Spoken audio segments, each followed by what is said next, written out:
Euzubillahimineşşeytanirracim. Bismillahirrahmanirrahim.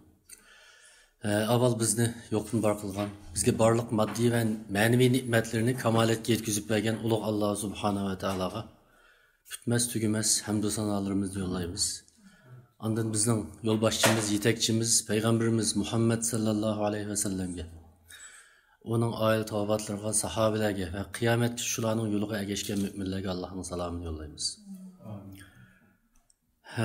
Bugün to'xtaldig'imiz Peygamberimizin hayatidagi yoki siratdagi nihoyat muhim bir voqea. Bu Riyozus Solihinda tavba bobida tilga ilingan. Men o'qib kelgan deganda men o'qigan bo'lishim mumkin. Buni biz ayrim bir dars qildik. Chunki bu voqea mening qarashimcha bulutmu navbatdagi Uyg'urlarning ahvoliga favqulodda tadbiq qilish xarakteri kuchli bo'lg'achqa shunga meni ayrim dars qilishni to'g'ri topgandim. Shunlashqa endi vaqtni tejash yuzasidan men kitobda tilga olingan voqeani tafsiliy ujur-bujurga chiqayib o'qimayman. Chunki bu biroz vaqt oldi. Ammo umumiy jihatdan voqeaning ramkasini bayon qilib o'tish muhim deb o'ylayman.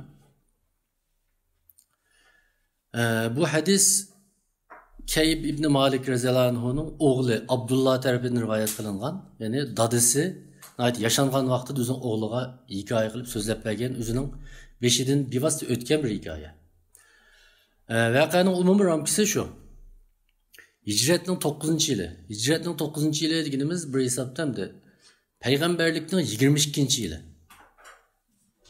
Yani umumiy payg'ambarlik yili 23 yil, yani 22-yili yuz bergan bir urush. Yani Tebuk gazeti deb tarixdan ait meşhur bo'lgan bir urush.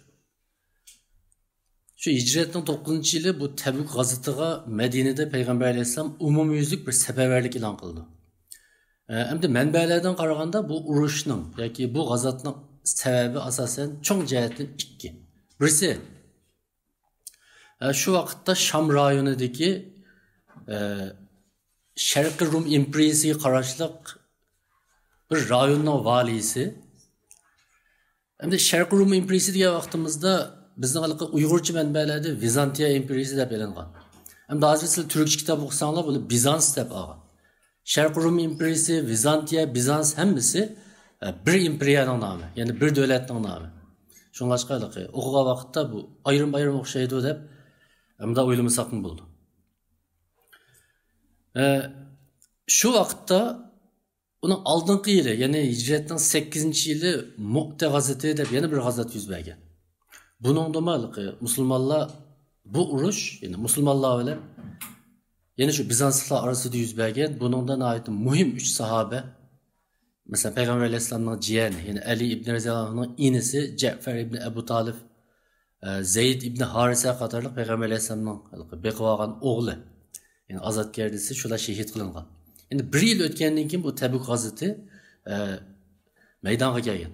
Onun sebebi şu vakitte şu Bizans tarafından Bizanslıklarının, yani şu vakitteki imparatoru Heraklios'un nahayeti çoğun bir qo'shin bilan tayyorlik qilayotganligi, ularning Madinaga besib kelganligi haqida gap so'zlar taqilib kelishga boshlagan.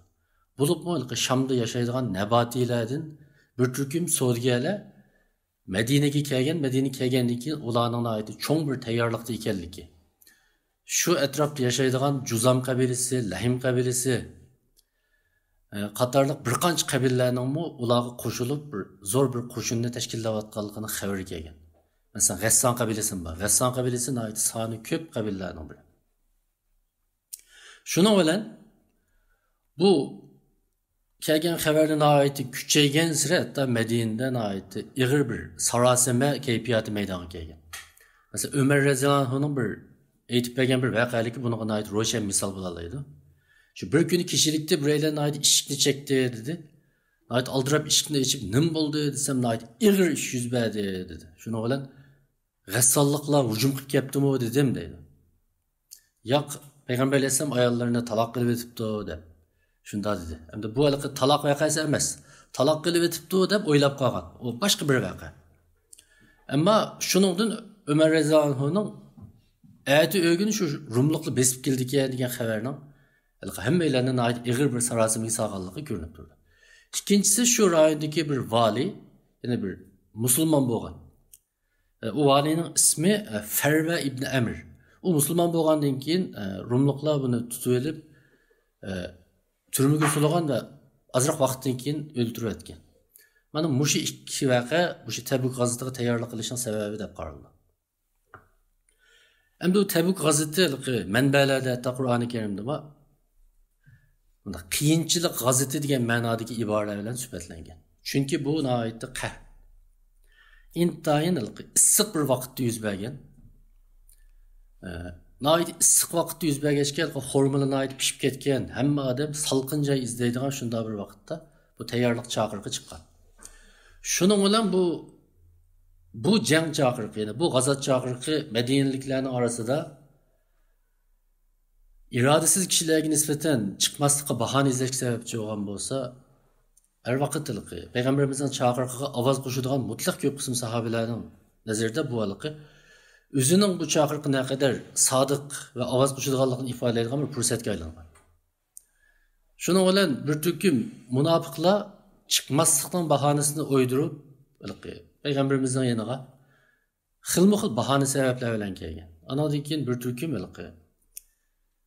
jangga qilchi tayyorlik qilishga qurbati yetmaydigan. Chunki o vaqtlarda urush qilish deganlik nihoyatda cho'ng bir iqtisodiy chiqim. Nihoyatda cho'ng iqtisodiy chiqim. Masalan, shu chaqda biz anglagan Peygamber Aleyhisselam'dan yaqin sahabelerden Ebu Bekir Siddiq masalan, Osman radhiyallohu anhu, Ömer ibn Hattab ve Abdurrahman ibn Avf deganlar mal mulkining mutlaq ko'p qismini shu urush uchun ishlatgan. Hatta Osman radhiyallohu anhuning qo'shinining 3dan 1 qismini to'liq qurollantirganligi haqida rivoyat bor. O'zi 100'lüğünden artıqroq milini del Şamga evetmekçi bo'lgan vaqtda bu chaqiriq chiqqan. Shuni bilan uni sodini to'xtatiblar, bütün iona qilib etgan, sadaq qilib etgan. Ömer radhiyallohu anhu o'zining milining yarmini, Ebu Bekir radhiyallohu anhu olsa bütün milini mush urushga sarf qilib etgan. Yani shunda bo'lsa, yana bir turkum kishilarga qurol-yarog' ot tugi yetishmagan.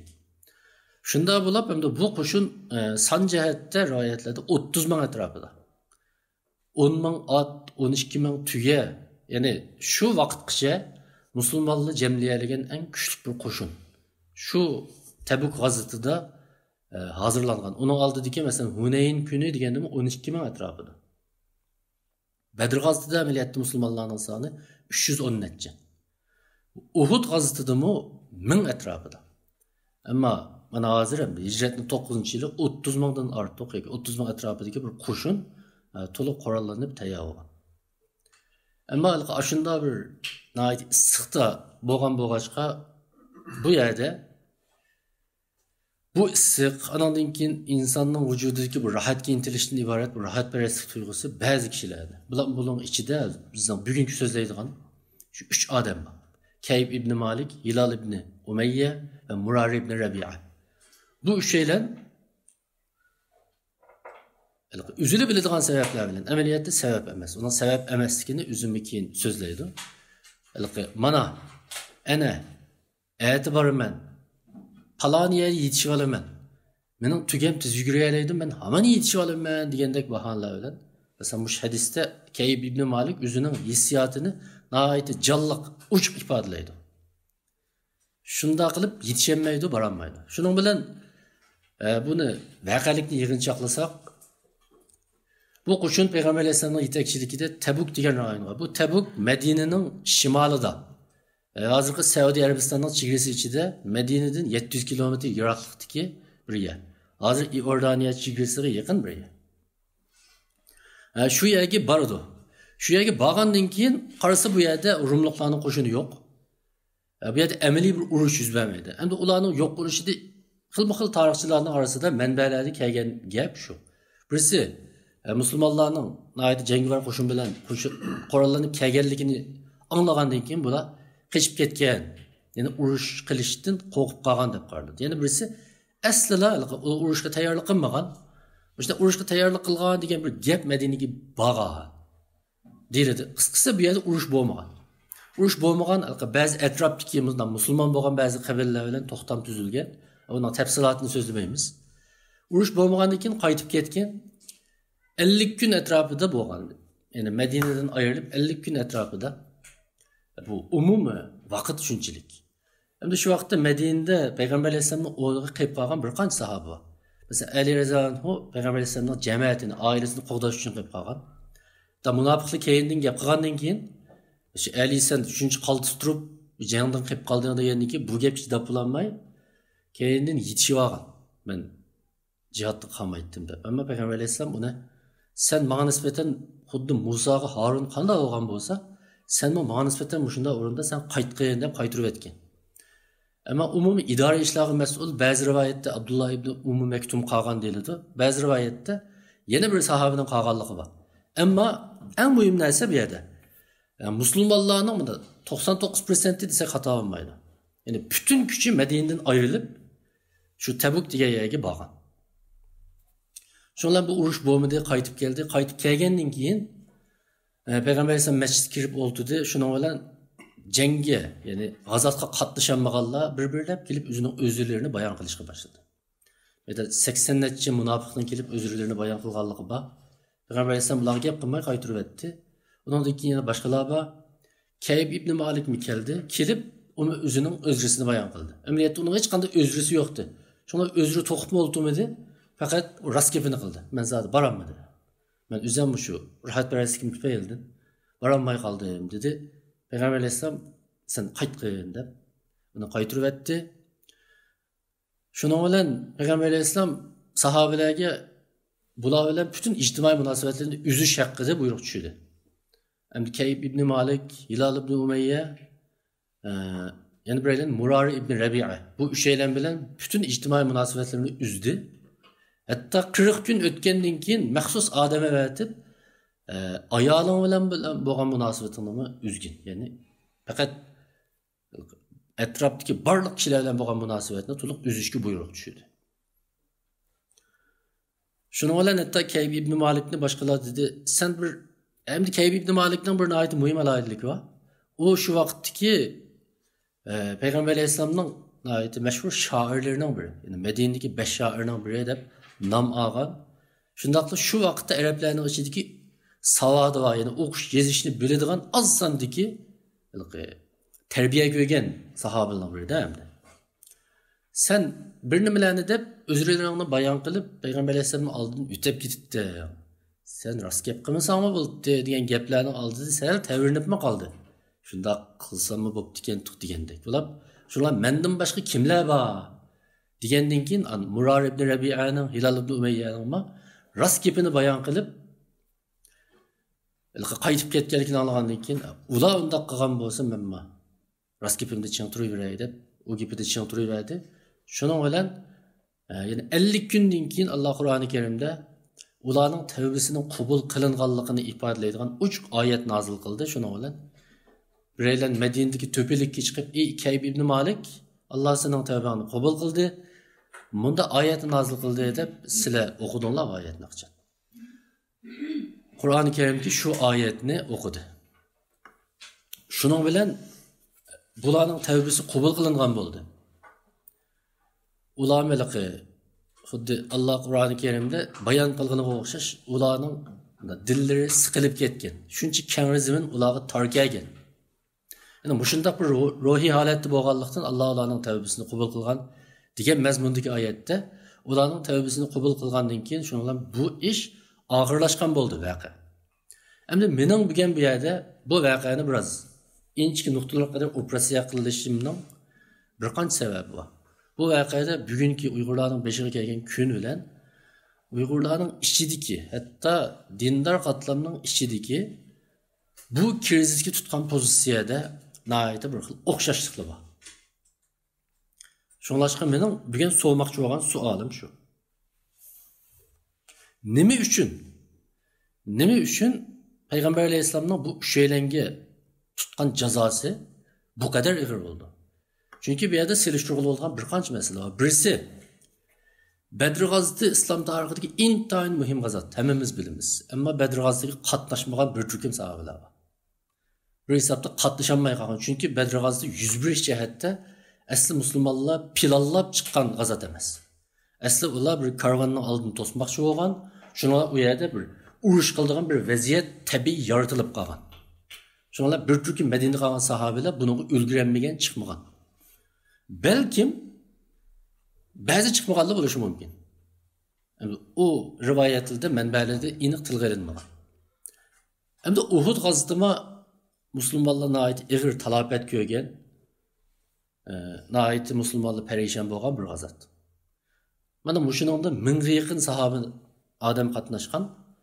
Shu urush bo'g'ilib qolgan vaqtda Abdullah ibn Ubayning qutratishi bilan yoki bir turkum gaplarni qilishi bilan 300 ga yaqin odam Madinaliklar ayrılıp qaytib ketgan. Ya'ni qo'shinning 3dan 1ga yaqini dal urush bo'lgan vaqtda qaytib ketgan. 300 dan ortiq odam.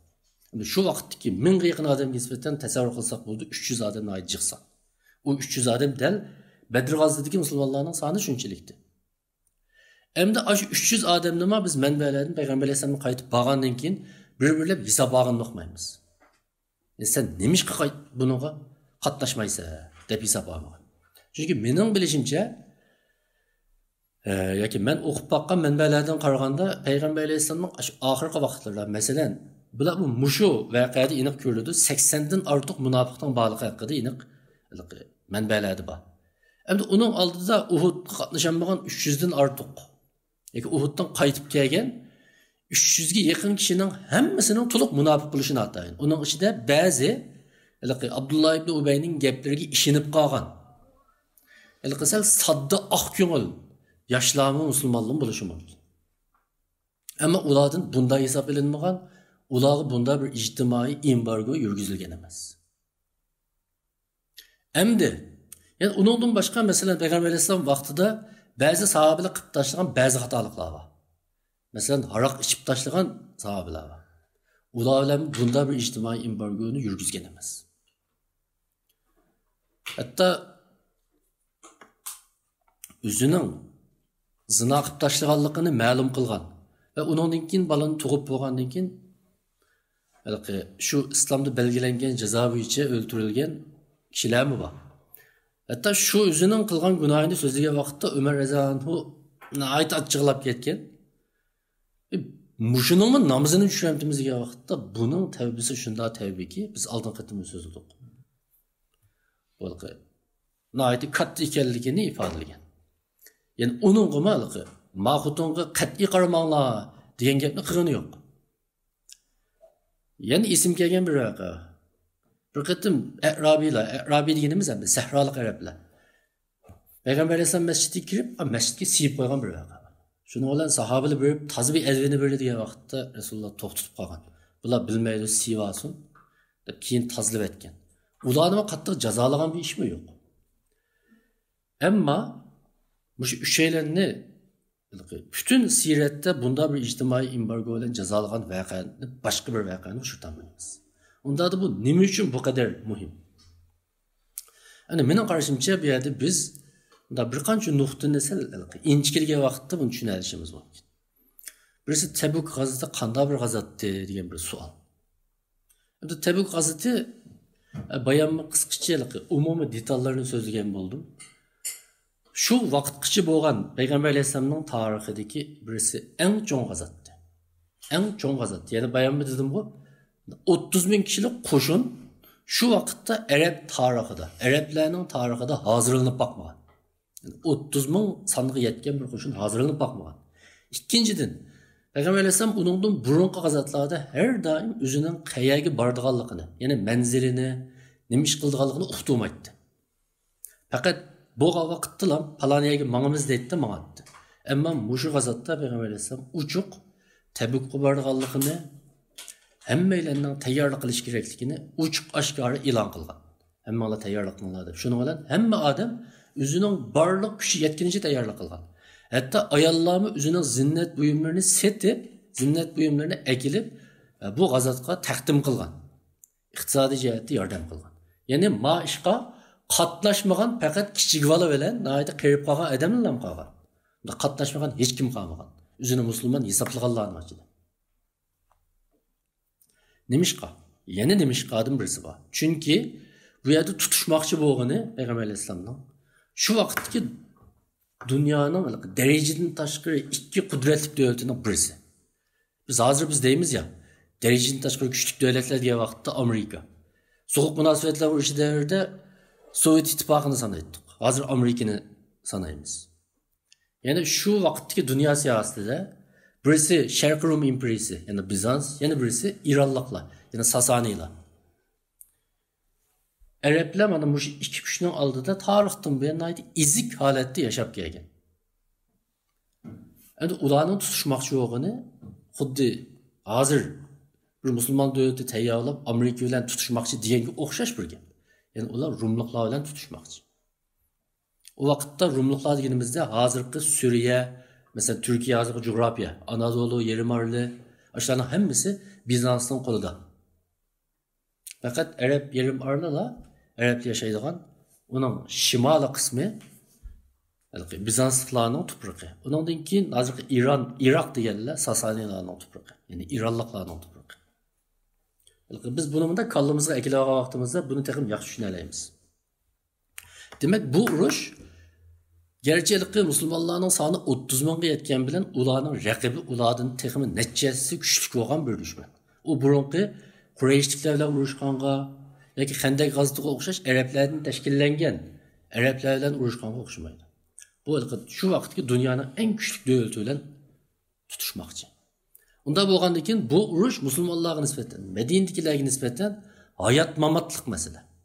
Bu mesela bir turkum odam qolgani yo'q ayada. Bütün odamlarning chitrini qiluvchi qurollanib chiqishining sababi bu urushning o kadar muhimligini ko'rsatishda yetarli. Mana bu shunda hayot mamotlik bir vaqtda musulmonlarning ichidagi shunday kishilarning qatnashmasligi nuqul bu yerda sonni azaytish masalasi emas. Agar ularning soniga ehtiyojli bo'lgan bo'lsa, bu yerda bunda bir inchki bir nuqta bor. Mesela ularning ichidagi Hilal ibn Umayya bilan Murari ibn Rabi'an ayda yashinib qolgan sahobalar.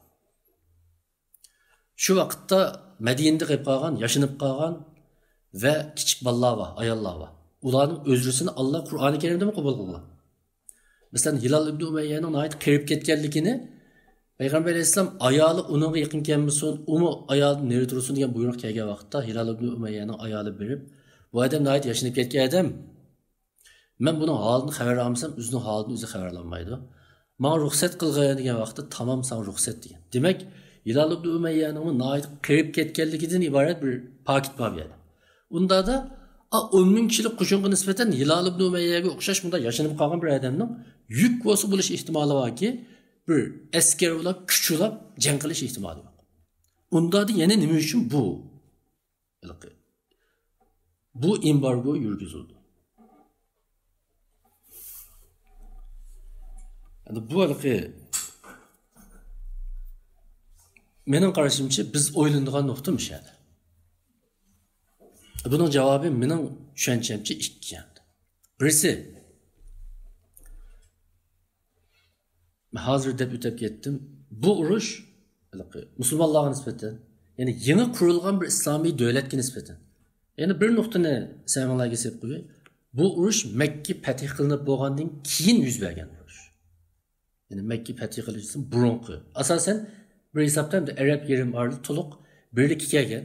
Peygamber Aleyhisselam'ın mutlak üstünlüğü başka Arap kabileleri tarafından kabul kılıngan.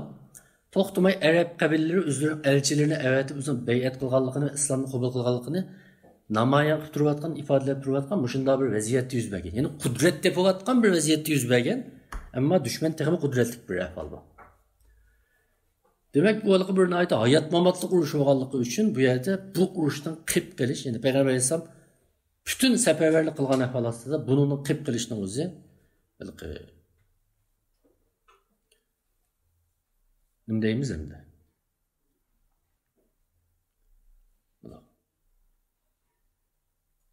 Hozirgi psixologiya nuqtasini aytgan vaqtda ikki tarafda mana bir ta'sir bor. Birisi musulmonlarga nisbatan arxipi yaxshi musulmonlar. Shu bir nuqtani deyishni unutib qo'yibdiman.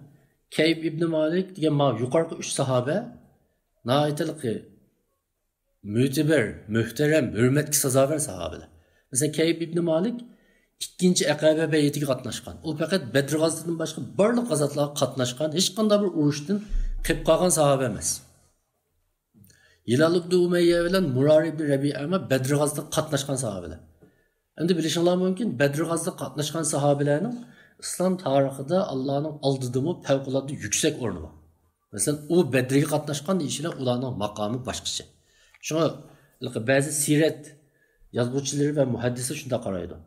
Ular maqom nuqtasidan eng yuksak maqomda turganlar jannatga kirishi xush xabar berilgan 10 sahoba. İkinci maqamdagilar Badr ahli. Yani ahli Badr degan vaqtda Badr ahli boshqacha deyiladi.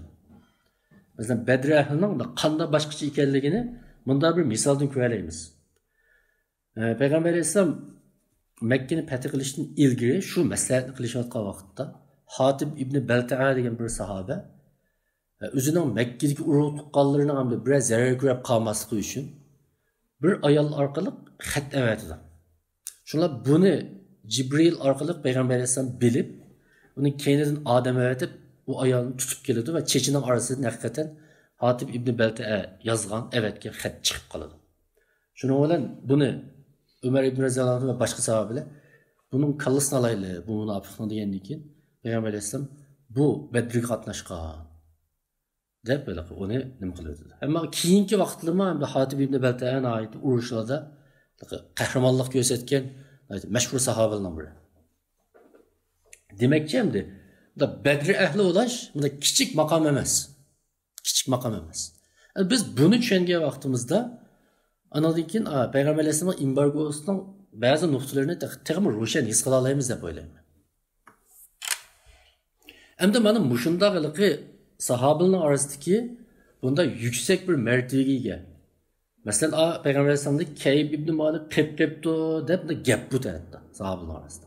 Yani adette qep qalmaydı, hecep qep-qepdi. Endi bularning qep qilishi birisi shu vaqtda Madinadagi qep qolgan munofiqlarga nisbatan tepilg'usiz bir destek buldu. Mana ularmi qep-qepdi, ularmi chiqmabdi. Bu fitna fasad taqitishda avvalo fitna fasadning materiali bo'lib qoldi. İkincisi, o Müslümanlığa nispeten bir xil ularning keyfiyatini tushiradigan bir omilga aylanib qoldi. Endi bu yerda eng muhim bir masala mening qarashimcha. Bu musulmonlarning beshiga bu shundaylik bir hayot mamatlik bir tahdid duch kelgan vaqtda ularning ichidagi yaxshi odamlarning inkosining susilishi, yomon odamlarning inkosining yomon bo'lishidanmi eg'ir ekanligini bildirdi. Bu bekmi. Yani en mühim sebep bu deb o'ylayman. Yani en mühim sebep bu. Mesela bayam dedim ki, nurg'un munofiqlar qatnashmadi. U munofiqlar haqida bunda bir jazoning bo'lgani yo'q. Faqat Qur'oni Karimda Alloh ularning borgan yerning do'zax ekanligini uchuq aytgan, ularni ayiblagan. Ammo ular bilan munosabatni uzish, yiroqlash haqida gap yo'q. Chunki ular baribir nachar, u nacharlining, ya'ni yomonlarning yomon qiliqi bir yerde başkalarına unutuşuyorlar, ağır ta'sir gösterip ketmeydi. Ama ma'na ait katta adamlar degan adamlarning bunda hayat mamatlik paytda bo'lmasligi bunun ko'zidagi yomon ta'sirini aytadi. Chunki nurg'un kishilar shu kishilarga qaraydi. Shu kishilarga qarab turib o'zining maydonini, mavqesini bekitdi. Endi bütün mushulardan keyin buning bizning hozirgi holatimizga bo'lgan munosabati nima? Men shunday demoqchi. Qaramoqqa biz Peygamber Aleyhisselam'a o'xshash bir qo'shin tashkillab Xitoylarga qarshi bir hozirlanganimiz yo'q. Yani bir yerda qo'shin hozirlash nuqtasidan o'xshash ehtimolligimiz yo'q. Ammo bu yerda eng mohiyatli bir masala o'xshaydi. Qanday bir masala desa, bizning hozirgi tahdidning darajasi bizga nisbatan, Uyg'urlarga nisbatan hayot mamatlik darajada. Ya'ni ya o'limiz ya qolimiz deydigan bir masala mavjud bu yerda. Yani bu tehdit altında biz aşında ahvalda. Mana mushunday ahvalda, mushu zulmga nisbatan, mushu tahdidga nisbatan bizning Allohning oldidagi o'rnimizning qandaligi, mushu tahdidga qaytirgan inkosimiz, pozitsiyamiz, maydonimiz tarafidan belgilanadi deb o'ylayman. Mana mushu voqeadan shunday bir xulosani chiqarish xato emas. Endi hozir qarab boqadigan bo'lsak, Ilgı chet elde yaşayotgan nurg'un Uyg'urlar bor. Bu Uyg'urlarning ichida o'xshamagan ideviy sinflarga tava kishilar bor. Ilgı o'zini vatan millatning davosidan xilma-xil bahonalar bilan aldab o'zini yiroqlashtirayotgan nurg'un kishilarning balki mushu Kayb ibn Malikqa o'xshash son-sanoqsiz bahonalari sabablari bo'lishi mumkin. Endi hozir bizning chet eldagi ahvolimiz amaliyotda shu vaqtda sahobalar duch kelgan hayot mamotlik tahlikaga o'xshash bir tahlikada ekanligimizni biz yana misol ilib so'zlab o'tirishimizning hojati yo'q. Vatanda bo'layotgan barliq ishlar, Xitoyning barliq siyosatlari bizni hozir madaniyat, diniy kimligimizdan boshqa jismoniy mavjudligimizga qadar taqalgan bir tahlikada. Bunday ahvol ostida o çağda qanday inkaz qaytirish kerak degan bu savol tug'ildi. Bu yerda mushu yaxshi kishining, amaliyotda bu yaxshi kishilar, ma ustabini yaxshi kishi ekanligini bildik-ku. Mushu yaxshi kishining bu qadar ig'ir jazoga uchrashining sababini bundan boshqa bir sabab bilan tushuntirishni aytdik. Ammo biz hozir o'zimizni shunda aldayapmizki, har xil sabablar, har xil bahonalar bilan o'zimizni bu da'voning sirtida qo'yyapmiz. Bu yerda shakllar xil bo'lishi mumkin buni ishtirok qilishni. Ba'zilar oldingi safda harakat qilishi mumkin, ba'zilar so'zlab harakat qilishi mumkin, ba'zilar o'zini yushib harakat qilishi mumkin. Bu yerda faqat qatnashmaslikdan iborat bir muhim bir o'lcham bor. Xuddi Bayamqaga o'xshash, masalan, Hilal ibn Umayya o'zi yashangan bir odam. U askarlar bazmi nihoyat cho'ng roli bo'lishini aytadi. Ammo bu yerdagi masala qatnashmaslik masalasi. Onun qatnashmasligining boshqalarga ko'rsatilgan ta'siri masalasi. Ammo hozir chet elda nurg'un kishilar, nurg'un yoki bilimli kishilar, yoki aqlli kishilar, hatto diniy jihatdan, shaxsiy ibodat jihatdan taqvodor kishilar hozir butunlay bu da'voning sirtida, yoki sirtida turishga o'zini shunda qoyil qilalik. Ammo bu aqamdi degan savolni men shu voqealar bilan bog'lab o'ylab boqsa bo'ldi. Ammo Endi oxirida bütün mushulardan men tuvanda bir qancha nuqtani xulosalladim. Shuni qisqacha bir so'zlab o'tay. Birinchisi, endi isimiz bo'lishi mumkin, bu voqea kitobning tavba bobida kelgan. Tavba bobida kelgan. Bularning tavbasini Allohning dargohida qabul bo'lishining birdan-bir sababi ularning tavbasining haqiqiy bo'lganligi va chin bo'lganligi. Ya'ni Kayb ibn Malikning bayonlaridan ve başkalarının mesela Hilal ibn Umayyaning ahvolini ayoli so'zlagan vaqtda uning ko'zidan yosh qurib mu boqmadi deydi. Mesela Kayb ibn Malikma o'zining ruhiy jihatdagi siqilishining naqadar ig'ir ekanligini tilga oldi. Albatta Murar ibn Rabiyaning bu shundoq. Çünkü Allah Qur'oni Karimda ularga shuncha keng zamin tor kelgan, dillari siqilib ketgan deb tasvirlaydi. Ya'ni ularning tavbasining qabul bo'lishidagi birdan-bir sabab yana ixlos. Yana ixlos. İkincisi, menimcha buna ait muhim. Mushunda favqulodda hayot mamotlik paytlarida ijtimoiy mas'uliyatlar, musulmonning bir ijtimoiy mas'uliyati tark etilgan vaqtda uning shaxsiy ibodatlarining onu ayıpleniştin, günahkar buluştun, kutuldurup kalamaydık. Nurgun Müslümanlar üzüge kanda teselli tabi üzüp ben 5 vakit namazı okuvatım ben bu. Nurgun ibadetlerini kılavatım ben bu. Kur'an okuvatım ben bu. Kiyim kiyeceklerim ölçemlik bu. Hec kılavatım ben bu. Diyenge okşa şahsi ibadetleri bilen üzünün hazırkı, vatan millet aldığı mecburiyetini ada kılması mı? Hechnim bo'lmaydiganligi haqida o'zini aldaydi. Ma sahobalar ajab namoz o'qimaydigan kishilar emasdi ular. Shundaqmi? Hammamiz bilamiz. Ya'ni ularning qanday yaxshi ekanligini bayonqi deganlarimiz yetarlik. Ammo uni faqat shuning qatnashmaganligi uchunla ayblanyapti deb yani. Qatnashmaganligi uchunla ig'ir gunoh sodir qilganligi so'zlanyapti. Bo'lmasa ular namoz o'qiydi o'xshash. Hatta Kayb ibn Malik bunun isimli qilishuncha hafizmidi emasmidi? Qur'oni Karimni to'plashga qatnashganlarning ichida Kayb ibn Malik bor. keyin Osman Razanov davrida anandan keyin tugab ketadi, uzun ömür ko'rganligi haqida rivoyatlar bor. Endi üçüncüsü, muhim bir ders. Bu rahatperestlikning, moddiy jihatga rahatperestlikning insonning ruhini chirtadiganligi, jangovarligini o'ltiradiganligining ro'shan dalili chiqadi. Endi biz hozir moddiy jihatga rahatperestlikka o kadar tushib ketdikki, ular biz vatanda shunchalik tushib ketgan. Ya'ni ma'lum bir tamlik narsani yeyish uchun 50-60 kilometr berib uni yeb kelish, izdab huzurlanish, moddiy jihatda o'zimizni tarixdagi podshoh haqonidek bir yuksak maqomga chiqarib olish, vatanda pul topgan hamma kishining qilgan ishi. Ya'ni rahatperestlikka berilgan siri bizning ruhimizning chiriydiganligi, irodamizning ojizlashadiganligini ko'ramiz. Shunlashqa bu bizga nisbatan ig'ir signal deb o'ylayman. Chunki rahatperestlikka inson berilgan siri bu rahatperestlik uning kishiligining, kimligining ayrılmaz bir parçası kaynab qoldi psixologik jihatdan. Shunlar bu rahatdan ayrilish, rahatdan mahrum qilish,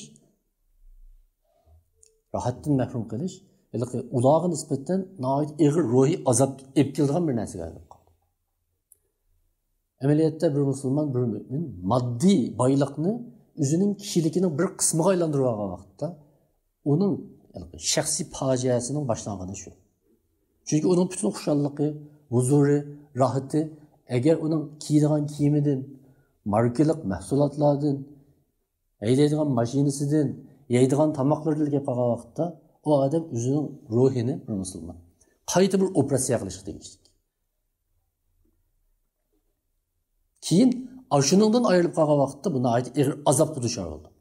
Shu vaqtda sen zodi bir mo'min nimadan ayrilsa ondan azoblanish kerakdi. U Allohni yiroqlashsa, payg'ambarimizni yiroqlashsa, zikr tasbihdan yiroqlashsa, haq yo'ldan yiroqlashsa, adolatdan yiroqlashsa, ondan keyin azoblanishga tegishli. Agar bu uni azoblamay, moddiy narsadan ayrilib qilish azoblagan vaqtda bir mo'minning, bir musulmonning menimcha fojiasi, bu dunyodagi qiyomati shu. Dördüncüsü, bu yerda bir inchki bir nuqta bor. Ba'zi vaqtda musulmonlarning o'zining qilayotgan ishining to'g'ri yoki emasligini, ba'zi vaqtda yaxshi kishilarga qarab turib hukm qilsa bo'ladiganligi chiqadi. Masalan, aytdi Kayb ibn Malik tavrinib qoldi. Boshqalar "Voysa bunday qilsang bo'laverdi-ku" degandan keyin "Shunda qilaymi ya" deb, anadagi ikkalaningmi o'xshash ekanligini ko'rgandan keyin "Yo'q, men o'zimning yo'lda turaveray" deb o'yladi. Chunki biz hayotlikda doim bu shunday bir masalalarga duch kelamiz. Ba'zi vaqtda mening qilganim xatomi yoki to'g'rimi? Uqolmay qoldim degan vaqtda biz shu odamlar bir to'g'rini biladigan, haqni ma'nigan, bir fazilatli, yomon emas odamlar, ashula qanday qilayotganda deb ularning bunda tutgan maydoniga qarab berish orqali o'zimizning to'g'ri yoki emasligini ozdir o'lchashga o'lcham qilishga bo'ldi. Bu aytib muhim bir masala. Andan keyin 5-incisi bir odamning obro'yi daxli tarafga uchragan taqdirdami rost so'zlashning, yolg'on aytmaslikning muhim ekanligi. Oxirgi hisobda shuning foyda qildiganligi chiqadi. Masalan, bu yerda Kayb ibn Malik balkim yolg'on aytib bir bahona to'qib, buni o'tab ketishi mumkindi. Unchalik g'azabga uchramasligi balkim mumkindi. Ammo u elbette obro'yi deganimiz bu yerda nihoyatda cho'ng bir katta sahoba jangga qatnasholmay qoldi deyotgan bir gap bor. Ya'ni nihoyatda bu xuddi mesela bugungi kunda bizga nisbatan deyiladi. Paloni aroq ichib tashlabdi, paloni yomon bir gunoh qilib tashlabdi deganga o'xshash bir eg'ir gap. Endi shunda vaqtda mayli mening shaxsiy obro'yim nima bo'lsa mayli, ammo men samimiy bo'lay. Eng muhimi men payg'ambar alayhisolamni aldab ketsammi, Allohni aldayolmayman. Eng muhimi o'zimning iymoni va vijdoniga yuzlanmayman deydigan bir samimiylik bor. 6-incisi bayonda ta'kidlab o'tdim. Menimcha bu bek muhim nuqta.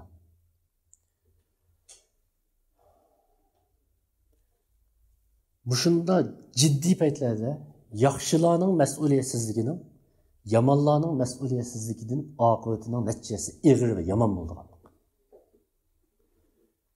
Yamanlarning mas'uliyatsizligi deganimiz hamda aslan tayini yo'q odamlar bo'lsa masalan. Ular agar qatnashmasimi, o'zini chetga olsa-mu cho'mas emas. U o'zi bilan ketib qoldi. Ammo ba'zi bir yaxshi kishilar yoki jamoatning ichida obro'yi bor kishilar, madem ilmli odam, madem to'g'ri yo'ldagi odam, madem isil odam deydigan kishilarning mushunda vaqtdagi maydonsizligi, mavqesizligi, mas'uliyatsizligi uning ta'sir e'tibori nuqtasidan yomon kishilarning qilmasligidan favqulodda ig'ir bo'ldi. Menimcha bu jazoning tegida yotgan sabab o'sha. Mushu ishlarning shu jazoga uchrashini. Bayonmi deb o'tdim buni.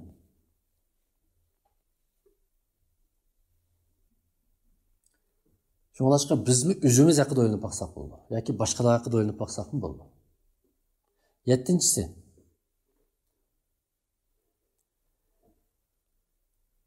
Umumyüzlük ma'lum bir millat, ma'lum bir davlat umumyüzlük halokatga duch keladigan mana shunda hayot mamatlik paytlarida jihadga chaqirilganda, agar biz bu jihad degan iborani sal kengaytsak, urushga chaqirilganda yoki kurash qilishga chaqirilganda yoki zulm oldida tik turishga chaqirilganda, balki hatto bugungi kunda o'zimizning qarshilikni ifodalash uchun namoyishga chaqirilganda, chunki kurashning shakli har davr, zaman, makon, shart sharoitga asosan har xil bo'lishi mumkin. Ba'zi vaqtda cho'qim qurolliq bo'lmasligi mumkin.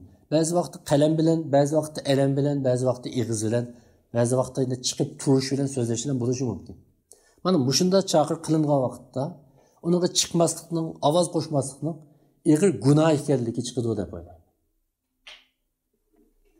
Endi yuqoriqilarga bu voqeadan mening shaxsiy tushunchamcha yakunlagan xulosalarim Allah to'g'rini so'zlashga nasib qilsin, xatodan beri qilsin. Bugungi so'zimiz mushunchalik. Hammalarga rahmat.